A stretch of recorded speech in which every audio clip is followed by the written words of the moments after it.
లక్ష్యమంటూ పెట్టుకుంటే గమనమెంత కఠినమైన గమ్యమేరా ప్రధానం.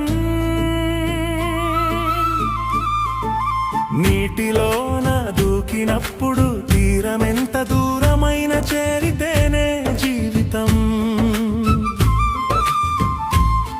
తల్లిదండ్రుల దీవెనుంది, దేవుడిచ్చిన దేహముంది, కావలేనా ఇంతకన్నా కొత్త చరిత రాయడానికి. లక్ష్యమంటూ పెట్టుకుంటే గమనమెంత కఠినమైన గమ్యమేరా ప్రధానం. నీటిలోన దూకినప్పుడు తీరమెంత దూరమైన చేరితేనే జీవితం.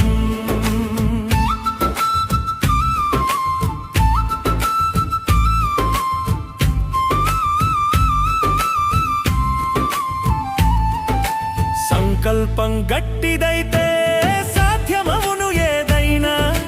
సాధించే తపన విడువకు ఎప్పుడైనా. లోకాన్ని చదువుకో, లౌక్యాన్ని నేర్చుకో, దైన్యభావం రానిక ధైర్యాన్ని పెంచుకో. లక్ష్యమంటూ పెట్టుకుంటే గమనమెంత కఠినమైన గమ్యమేరా ప్రధానం. నీటిలోన దూకినప్పుడు తీరమెంత దూరమైన చేరితేనే జీవితం.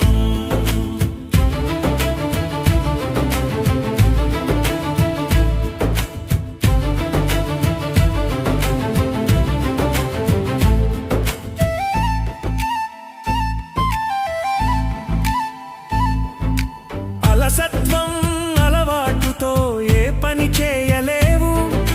సెంటిమెంటు తాడుతో లక్ష్యం చెట్టు ఎక్కలేవు. నీ పథం మార్చకుంటే ఏ ఫలితం మారబోదు. నేడు కావలసింది నేర్చుకొని యోగ్యతను పెంచుకో. ప్రవేశంతోనే ఆగిపోకు, ప్రావీణ్యం తెచ్చుకో. లక్ష్యమంటూ పెట్టుకుంటే గమనమెంత కఠినమైన గమ్యమేరా ప్రధానం. నీటిలోన దూకినప్పుడు తీరమెంత దూరమైన